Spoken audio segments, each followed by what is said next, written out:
Ladies and gentlemen, welcome. Welcome to the Agribusiness. Welcome to the presentation. Excited about today. My most favorite people in the room was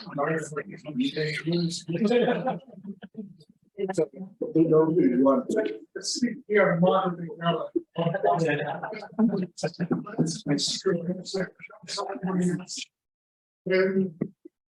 so today, provide in a little while. Before I do that, a little bit of housekeeping. I see a tremendous amount of familiar faces, so welcome back. Absolutely wonderful. So you guys already know that before this arrived here. You guys already know that we will be serving some beverages with alcohol in there, if you wish. And please remember that apparently what's your home safe, so responsibly. Emergency exits, one on that side, one door that you came through. We do not expect any fire drills. So if you hear the alarm, it is a real thing. And luckily, I'm surrounded by an absolute brilliant team. Andy and Joe are here, and they will help us to actually get out of the building, get on the grassy bit in front of there.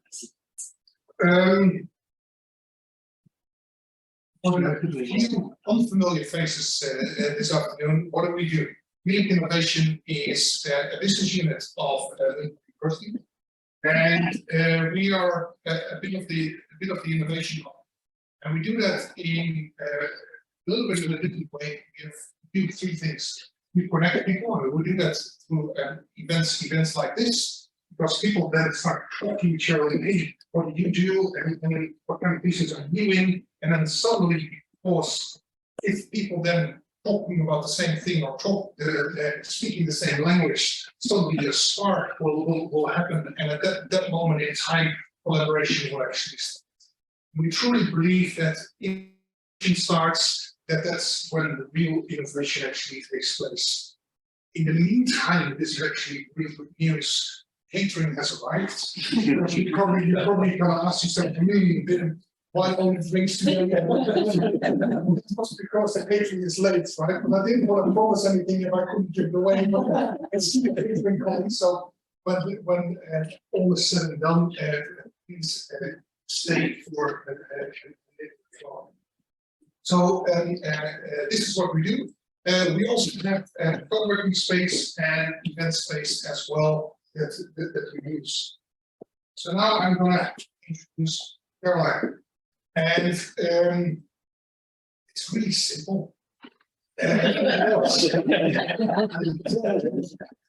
is basically all about value and how you can actually make that happen. And what I don't know if you saw the introduction slides that these people are sending here, like as a value chain where the supplier is giving the inputs to the farmer and then all the way to the consumer with the shopping basket. You probably also see these people selling hand in hand, and you won't sell hand in hand with people that you don't trust. So I think what Caroline is doing is that she created a tremendous amount of trust when she talks about value. Caroline, before the vote goes. Thank you. Well, thank you so much for coming out and whole good evening. And it's good to see so many here. So I understand it. The Honourable Margaret, of course, my favourite person here. People from the unit, Paul Dalziel, co-director, Teresa, who looks after us in the way we don't know. Somewhere hidden at the back, it's John. And it's great to see people from the farming community, from FPI, people in the business community and around. And of course, some very old-friendly colleagues who've come all the way from Turkey for this presentation. So, so thank you, Wim, and thank you for the invitation. When we start, well, I'm privileged to be with Paul, the director of the AERU. Magic place, great team of people, and I hosted in the lodge that used to have a beautiful garden in front of it. And they built a new science over it, but never mind. We're still there and still a great team, so that way. And so, how long was I talking for? An hour, Wim? No, No. 1.5 minutes. It's the first of the series. Coffee glasses up. So honorary people in the unit, the AERU 60 last year, so this is Bill's a bit, so I apologise for those with 60th bit on that presentation that I gave at the 60th anniversary. And I honour Paul Dalziel, who's here, Professor Anita Brayford, Peter Tate, Dr. John Saunders at the back there, Mike and Ted, and Paul Rudd for the team that helped put all this together, because you don't do this without the team. We're really good, so. Okay, let's have some high value then. We want it. So, we were founded in my cabinet committee in 1962, really because Britain was going into the EU and they were looking at new markets for the products. Don't tell them Britain's left in kingdom. Looking at that. So our mission is to exercise leadership in sustainable well-being. And here on Paul put this slide in, and I can see why, because it matches Lynn's slide, so I've put it together, that we try to think of ourselves as a triple helix model. That we try to bring together and link the university, our expertise, the science, all the things that amazing people in this room do, with the government, and we've got people representing the government here, and the amazing work that they do, because we do need government, we do need the bureaucracies, we do need their civil servants, and then the people in this room who are based in industry and support industries, farmers, and there's people from the sector here, and bringing those together to try and make that difference and deliver new knowledge and expands our capability for well-being. And you might think that's a fluffy word about that, but well-being is really what we're here for. Prosperity, well-being, we can use all these different words, and it means both economic, social, environmental, and cultural. Great team of people. That's us on our Christmas outings around the place, but not on that too much. Given our sort of research focuses, and I'm going to dig into a couple of these, the big one that we've been working on for the last 10 or 15 years, ever since the Food Mart report, has been trying to get higher value from our exports. And I'll dig into that a little bit more. And I mean high economic, social, cultural, based on our social and cultural and environmental values. We developed the trade and environment model, and Selim all those years ago had a place in that. So thank you, Selim. Took it to Turkey, you recovered and came back, and John runs that now. We worked a lot on sustainable indicators, the sustainability dashboard, and Joe and Goff are in the audience who helped with some of that research back in the day. Non-market valuations, so Peter was here, we talked about that, I'll do that a little bit more. History of regional economic development, economic impact analysis, farm level analysis, history of social research, so now, particularly gene technology, it's funny that's coming back to the radar screen again, and well-being analysis. Good. Ready to try that? Is that it? And bring the bottle around. I was a barmaid. How do you do what you do, Caroline? I said, be a barmaid. Doesn't half the chat have to deal with egos and different things. The lovely diversity. Okay. New Zealand's early prosperity came out of exporting to the UK, as we know, and it's commodities. And my vision was that New Zealand shouldn't get a commodity price for anything. No, now a commodity price for anything it produces. I appreciate there's a lot of really, really good work and work that leads by Wen, who's still here, in Blink, of doing different products, adding value in that way. But I actually thought you need to have, what we do is so magic, we can get premiums in market for just the basic commodity, what we sell to commodity price. So the vision was that. So selling to our markets more than a cheap source of nutrition, fabric, or wood. And that was the vision we've had for a while. Now, most people ignored me. We did a number of things like a lot of trade environment models, so I was here and we had fun. Until this happened. And the food miles, sorry to take you back a bit in history, but anyhow, you might not know that came up the radar screen and it really began to impact on the narrative around our products because you couldn't move New Zealand any closer to the UK. tried with the earthquake, but that's not a good idea. But no. So it's a very simplistic concept, still is out there, so it's still rattling around. We've still got to just be aware of this, but it ignores the production, it just deals with the transport cost. And so we did a study comparing, I'm just going to show dairy and lamb here. We did onions and apples as well, and we showed that New Zealand uses half the energy than the UK does, even landed in market. And then they went, what about methane and nitrous oxide? And even when we include that the UK produces 30%, 4% more than we do. So, you know, good news results, and lamb just blew the UK out of the water. We're very good at our manufacturing system compared to ours to know that 4 times. But it's funny enough at the time, this was the one that they went from a jugular, not the dairy one, but that's a lot of other stories around that about Caroline, it was discussed on radio that quarter before this afternoon. gosh, there we go. Yeah, it's still there. I mean, one of my favourite ones about that is that it's not often you get right to reply with journalists, you know. And I got an article from it was Cardiff paper, I forget what it's called now, and they said a master's student from the University College North Wales wrote an article that I was a charlatan. I knew nothing about UK or Welsh lamb production in particular. How dare I do this? It's just list right back. I did my undergraduate degree in agriculture at the University College of North Wales. A lot of Welsh sheep farms.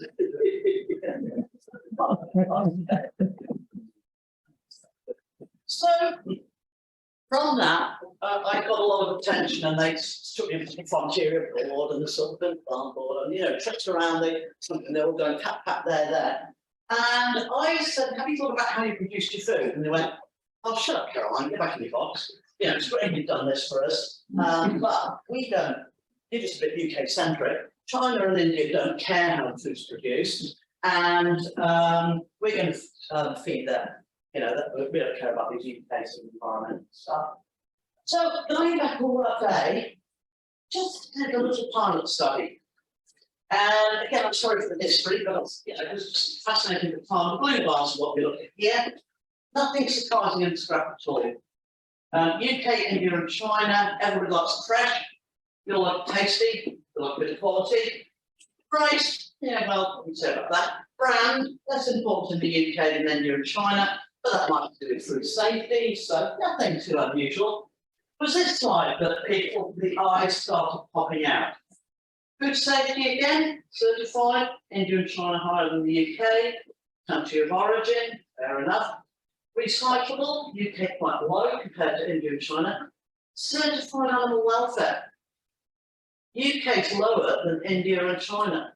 And this is the country where the Society for the Protection of Children came out of the Royal Society for the Protection of Animals. You know. Environmental policy, that's when the lights, that's when the frontierers and these things, they start to wobble a bit on me. So I said, don't shut me down. You know, that these markets do care how the food's produced.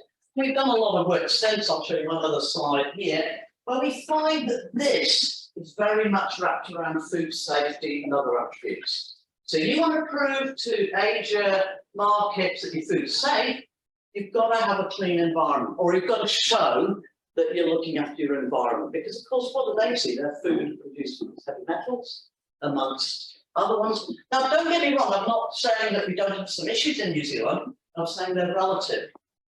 And so we've got Peter Pay, who's a fancy econometrician, to run some willingness to pay through there. And thanks to the university that actually funded this a bit. 2 points about this very, very busy slide. It is the premium these markets were willing to pay. A bit dated, but well, the premium they were willing to pay. China and India way above the UK for almost everything. Okay, willing to pay for those attributes. Then the foreign origin, China likes foreign food, probably a bit less now, but loves New Zealand food. So we should be getting a 50% premium for all our products in China. Just say it's okay. Lamb there. India doesn't like foreign food, we know that. It needs discounted to buy foreign food, except New Zealand. And for those at the time it's UK centric, they don't give a damn. Yeah? So this was the start of a journey that we have taken up since. There's streams of evidence around there. And so we have spent the last, how long, Paul, 10, 12 more years going into market, looking at what consumers want, what do they value, and what are the segments that do that, so that hopefully you guys who are on the ground can go, okay, these are the attributes we know we value, that we want, we like in our products, this is where we should be positioning them, so we can get that extra economic for these other ones we do. And you might be animal welfare, environmental stewards, socially responsible, cultural authenticity. We've done a lot of work with Mari Agribusiness.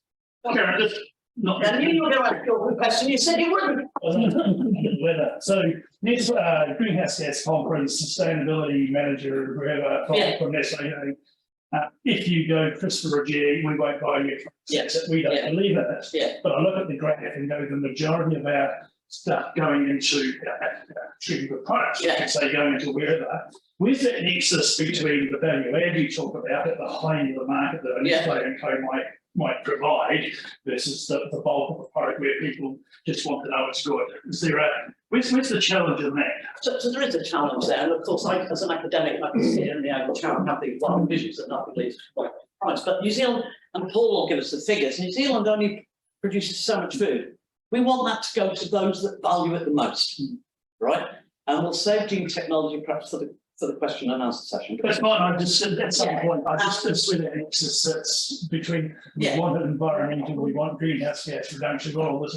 Here's a tool, but we can't use a tool, or we don't like it. Who doesn't like it? Where? Yeah, so the You share it on. yeah, I mean, and having just chaired a AgriSearch's gene editing group where they're looking at the first EPA application, I think there's a big difference between CRISPR and genetic modification. Yeah, I agree. So, you know, it's GE3 does come under this, and it is a bit of, I think there needs to be a societal discussion around that. But, so okay, you've got those ones, and then there you are, we'll go into that, you've got that in there too, health benefits. So, I've just got 3 examples. Have we got an hour yet? No, it's not the hour. That's fine. It's only going to What? And you don't want it to roll you up. That's the sleep. Someone's just walked past with one if they didn't think So I just got 3 examples of the kind of stuff we've been doing. So we've got kiwi fruit in Japan. And I guess what I find that's over the years we've done it, just wanted to show particularly this one, carbon neutral is becoming right up the radar screen, and it never really had the radar screen before. And so we turn this value position as consumer segments out there that will pay a considerable premium for carbon neutral. And that's, you know, that consumer group. They also play for biodiversity enhancement, food safety, less so organic, but balanced taste. So then there's the ones that value taste rather than the environmental attributes. And so it's, you know, such as Esprit, and these are all done in consultation with Esprit, what they target and where, and what marketplace and consumer segments they're going for. So it's just combining that overarching information about what's in the radar screen. Lamb, dear lamb. We surveyed lamb in 2019 and something strange happened. What was it? Pandemic. And we thought, and everybody thought the market would crash. Even on the Reserve Bank, we thought the market would crash. And so we thought we'd go out and survey again during the pandemic. So 2019 before the pandemic, 2020 after. Just of interest. And what we found is, I think many of you know that local became important, you know, much more important during the pandemic. But that didn't mean that New Zealand has become important. And sometimes I get asked this, oh, we're a long way ago. Often we can resonate with consumers in market because while we might not be next door, we share similar values. And so we can be thought of as local. I mean, I define local, but I know. And produced on Mari farms, and we've done a series of looking at what are the Mari cultural attributes, what resonates in market with Mari values, particularly with John Reed and I can't read this speaker. Just showing there, again, it was a segment that was willing to pay. I think they were the wealthier males and a lot of males are talking. So where's Alison? And then we, in the same survey, looked at some of these other attributes. And what was interesting here is because we thought prices become more important, that people be worried with, the pockets with the COVID sort of thing. But we found an increase in almost all these, if you like, environmental, social attributes. There's not much with biodiversity protection, not much in that survey, but the following year carbon neutral did come up there. Here's GM feed. So, the GM one, down to GM, that's what people big today, and grass fed went down there. Just showing you a bit of land that's in the UK market. And finally, a bit of wine. A bit of wine over there.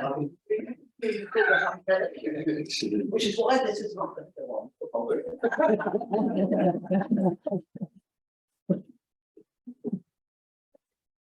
Because here you're looking at people's willingness to pay for New Zealand, Chile, South Africa, and perhaps Europe as origin. And what we found in this, in the older people, that's me, and you're all Gen X millennials, I know, the youth here, is that starting me, I'm happy to take country of origin labelling as a trigger for me, for quality, for all those ones. But for you youngsters, you're not so popped off by that. You will need to pay less for country of origin. So this is interesting, because and you want to know there's real proof there. So me in the yellow, yeah, you need to pay as much for those ones because I'm happy it's New Zealand origins. Must be good. The next generations down, they want to know what the real sustainability criteria behind the product is. So just give me a feel for the kind of breadth or depth of work that the team's done. Do you want to talk your one up now? Do you keep it empty? Or say drinkings.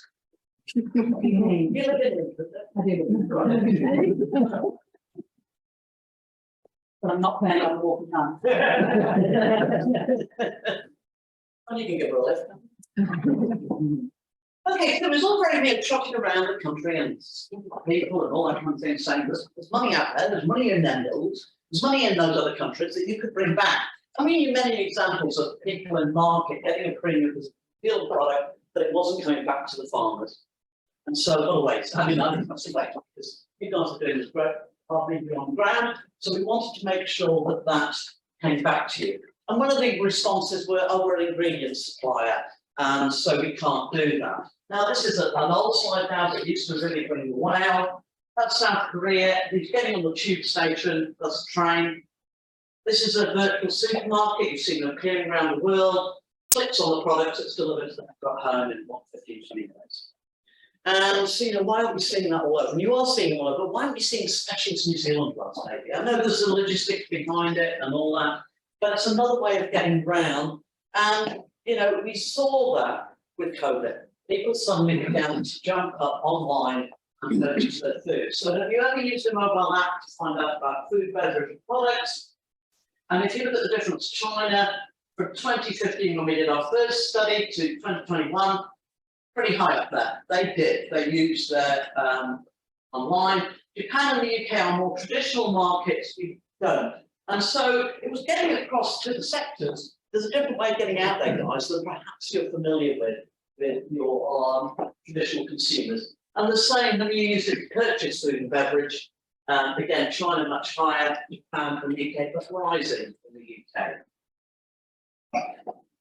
Then it's all very well to say that, and we can't bring that value back. So we had a whole new stream of research, and Shane Tiffany's not here, who works with WIM now, who really helped with this work with a PhD. And so thank you, Tiffany. So looking at global value chains, to look at communicating and capturing that value and bringing it back.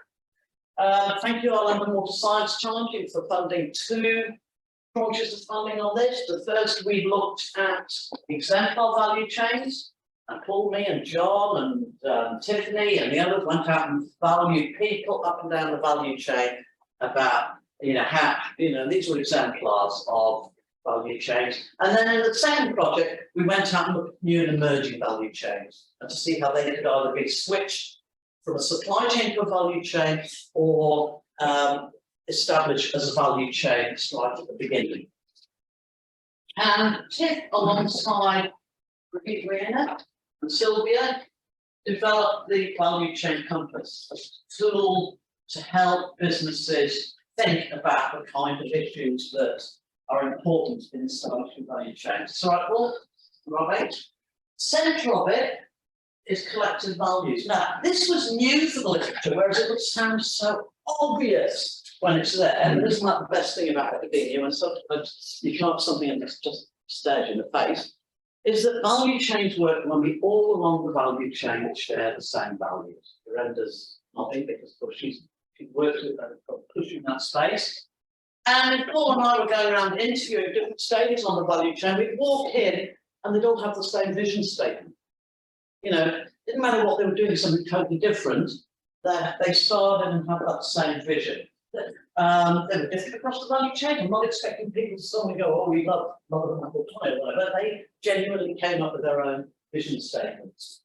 And so you've got the compass now, and you can, as I said, the centre is the collective values, and you can go to the tool on the website, click on these, and it will give you, I can go back one, it will tell you what are the questions you should be thinking about as you're developing your value chain.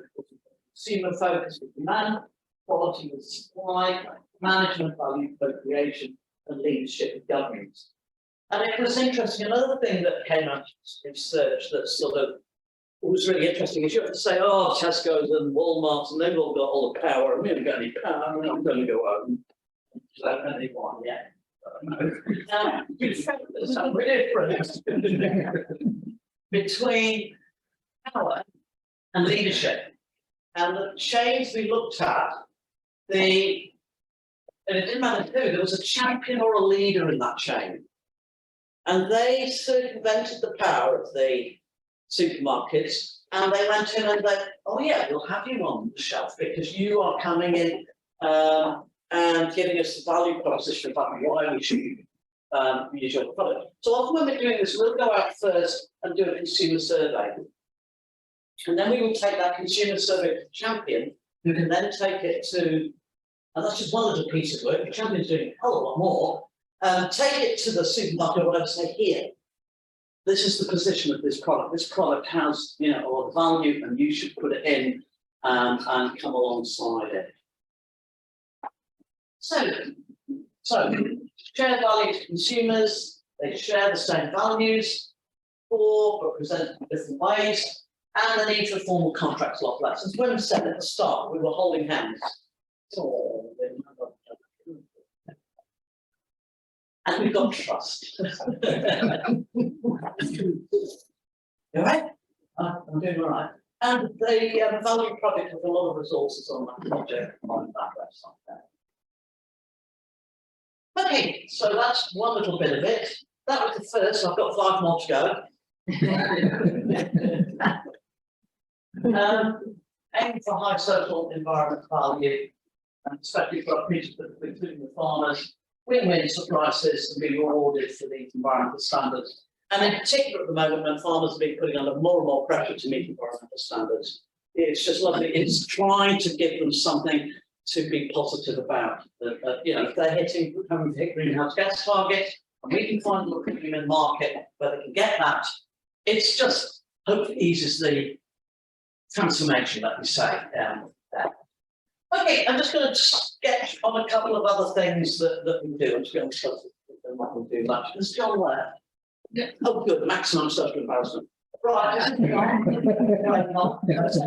Southern maximum social help develop this. We've done a lot of projects over the years. China and New Zealand FTA free trade agreement. Funnily enough, DEFRA in the UK employed us in New Zealand to look at the EU Mercosur free trade agreement.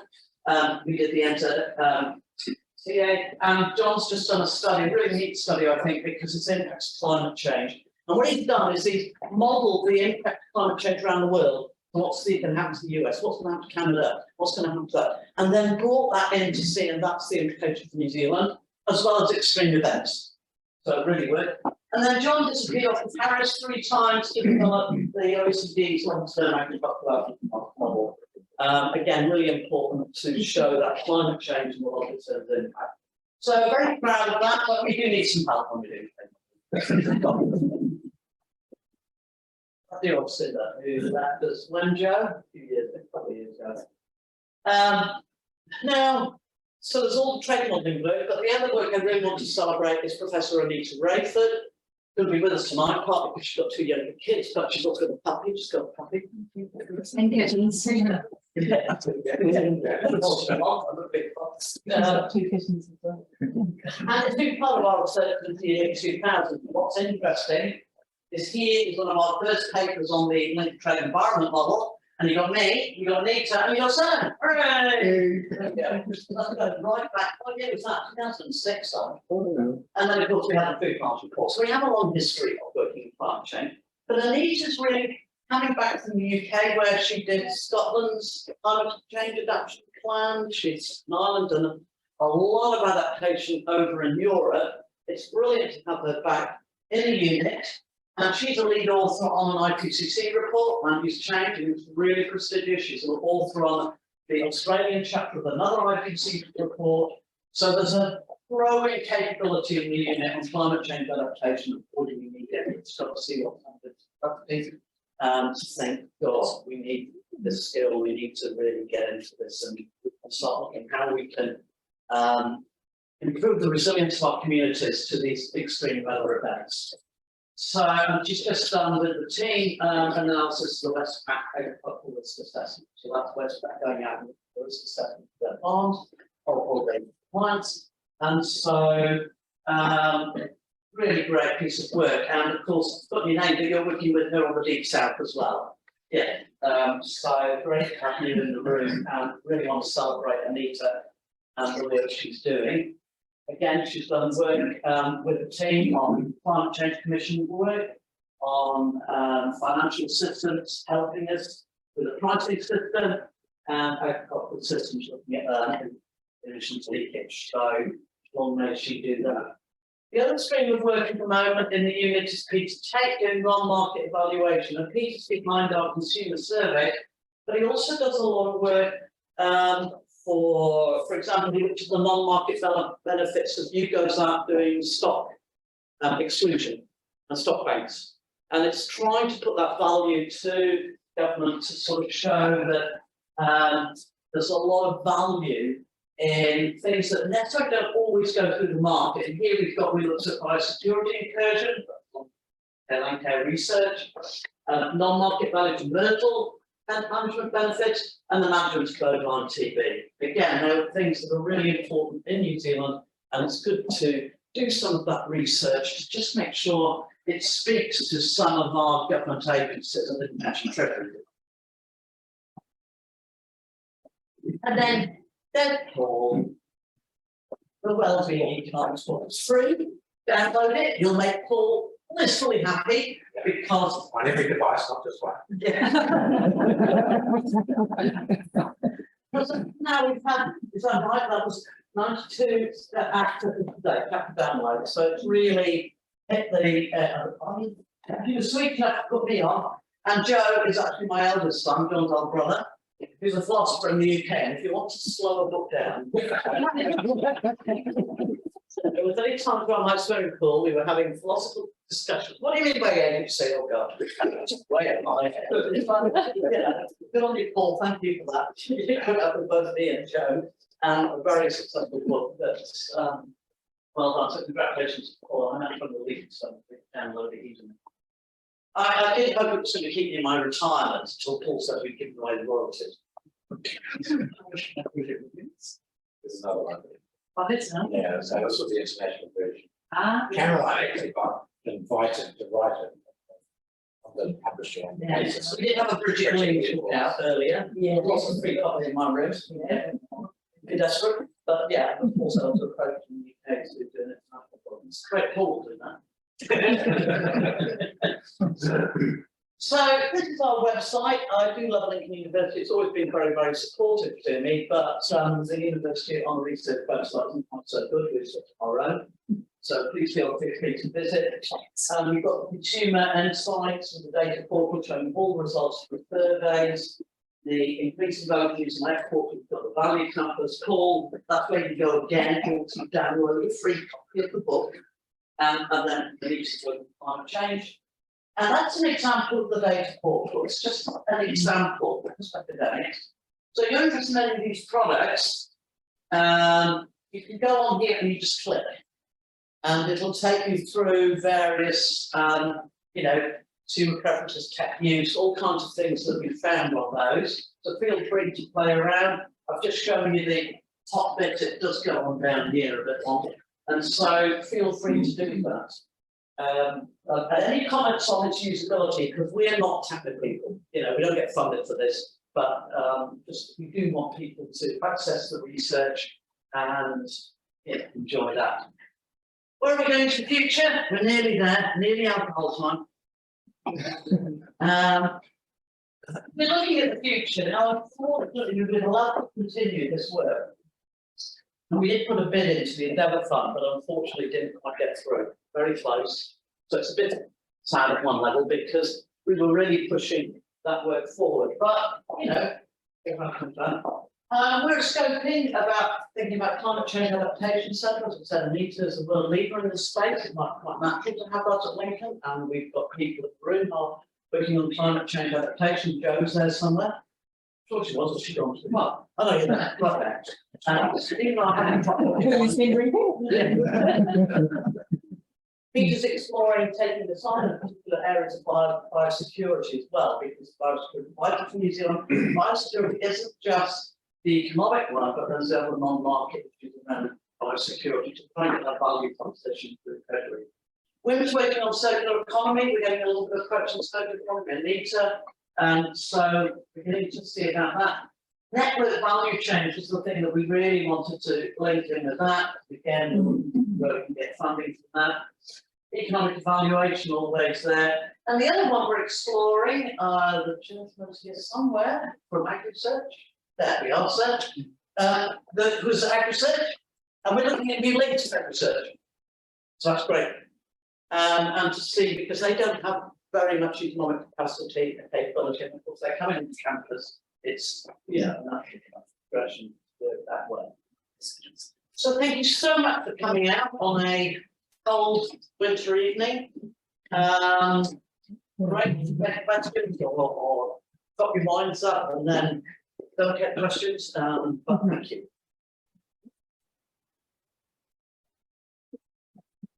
Caroline, thank you very much. That was quite valuable.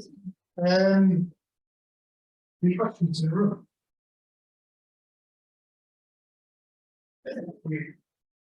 Very nice. Thank you for your inspiring presentation.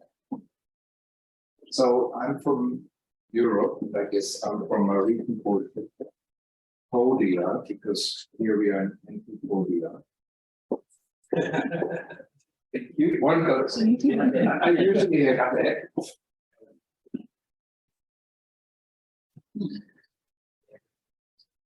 Well, actually always to explain your job. So, for the people in Podia who are very interested still in organics, like in Austria, where I'm from, 20% of the stuff in the supermarket is organic, and it's only a little bit more expensive because every supermarket has their own organics brand. And I guess it's a good market, a big market in New Zealand. So, in terms of adding value to our product, knowing that organics is not a big thing in New Zealand, and also thinking about regenerative and sustainable agriculture and all that stuff, which is happening here, maybe even more than organics. How do you see the future pan out with people over there being also very worried about carbon and food miles and all that stuff? So it's quite a complex thing around, the future of voting into countries like that, where there's a lot of environmental awareness and wanting to do the right thing, can we still compete in that market with those parameters not being that strong, at least in the perception? Yeah, yeah, I mean, I think one thing remembering in the EU, in particular, they're subsidised. It's organic farming subsidised. And in the old days, I used to get, oh, it's not fair, it's subsidised, to get over it. You know, they're not subsidised, but we won't be, get over it. You've got a market in those places. And we're still very successful in niche markets over there. And whether it's some of our niches with organics, whether it's just with the quality or other attributes of our product. I don't know, we don't export much to Austria, but I'm thinking that we get into Germany. So we get venison or other products like that into Germany, fish, that kind of thing. Very good at the fruits into Spain and other ones and that kind of thing, but taking advantage of the counter-cyclical. So yeah, I mean, those are complex markets, very highly sophisticated markets, really environmentally aware markets. I don't think it's doom and gloom for us. You know, we can position ourselves. And sustainability, I think, is, we try and avoid that word in surveys these days. One, because it means so many things to different people and we try and deconstruct it. That's why we talk about animal welfare and other things. And regenerative agriculture, we've been into the market and asked about that. Nobody knows what it is. Sorry. You know, and until we can start thinking about how that's defined and certified, don't get me wrong, you know, anything that's improves soil health and makes people happier, great. But it's not, I don't know if I've answered the question. Yeah, it's some context. A supplementary question. Yeah.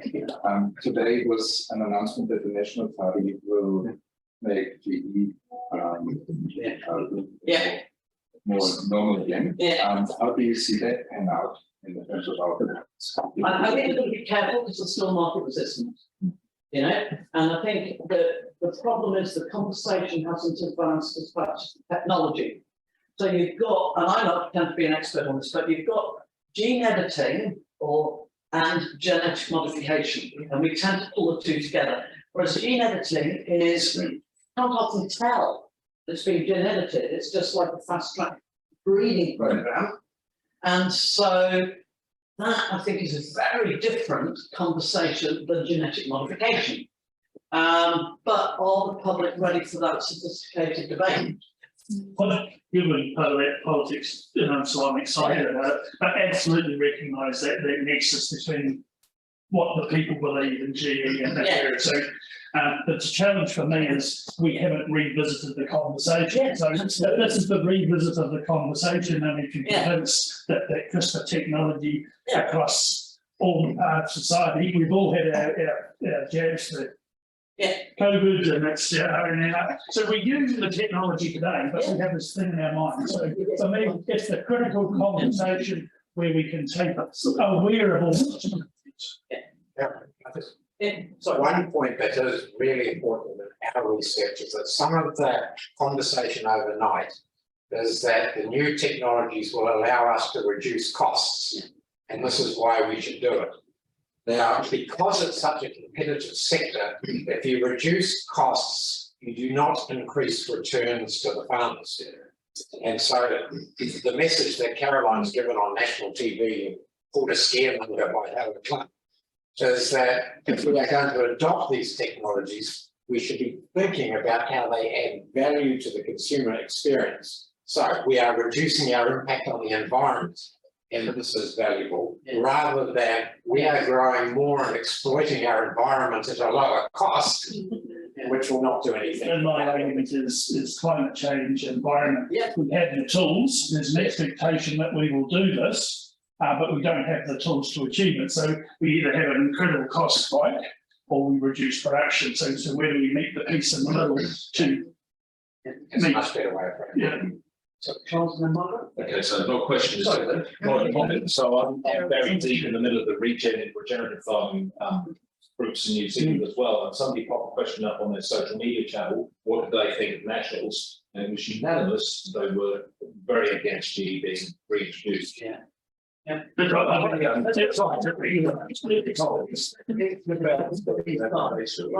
well, We have to reopen the debate that at the present time, we are going to be absolutely so careful that we do not generate a debate which gives the voice for freedom and all those ghastly people a platform. But I'd like to make one other comment. Some years ago, we were way north in Alaska, and there was a man in a supermarket putting New Zealand apples on display. And so I identified myself and talked to him, and he said, I know that every apple in this tray and box I can put on the stand without having to think. Now, we've got to sell our quality as well as Absolutely, Margaret. Yeah. Yeah, no, you're going to tell old Margaret. She went to the university, so she was apples. She is, yeah. That's why she's got wine. I think I will change that. Why don't we take one last question and then allow Caroline to pass a wine, and you can basically socialize with her about having some drinks and edits. So last question. Nobody dare. I have one. So about a year or so ago, I called you actually about I needed some advice on, because I've been part of a development of ideas out here, a workshop of some sort, and the conversation about gene editing was closed down. And I wondered if we could actually talk about this again. And I asked you if you could remember more details about Corngate. You remember? Oh, yeah. And both of us were struggling to remember that occasion. Yeah, that's right. But it comes down to human beings and their understanding of what's at stake, doesn't it? It's not necessarily about the technology. It's about finding a way to describe the benefits. Yeah. In a way that most of us can understand. And yes, there are threats to some people, but it is having an honest debate, isn't it? And where do we start with this? No, I mean, I think you pick on it before, and that's the problem with previous technology. Yes. None of the benefit consumers. No, And actually, didn't even benefit the farmers. no, that's right. And you know, there was a risk there. And so, as I said, we're conducting research, and we've got gene technologies looking at things that are staggers, animal welfare issues. You've got the grosses, the rhigrosses, you've got reduced emissions. There are beginning things that people might resonate with people. But how do we start those debates in a sensible way that doesn't bring out the nutters? Is that a project? Yeah, there we go. We're trying to fund it. Right, that's one thing. And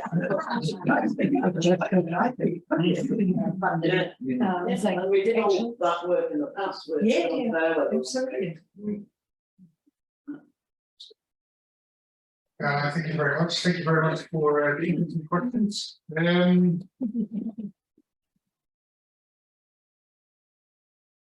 We have more. Tomorrow we talk about property, the housing challenge, and so feel free to come and visit us.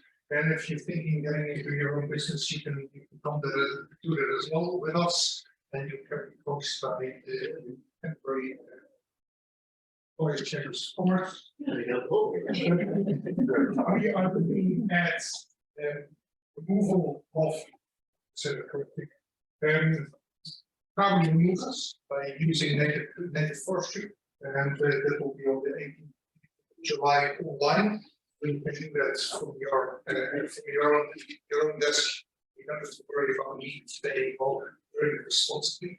Then you are around that. Now we're going to look at the biosecurity of 6 months. You guys are very welcome to join us, but now please be our guests, have a drink, have a nibble, and yeah, enjoy yourselves. Thank you so much.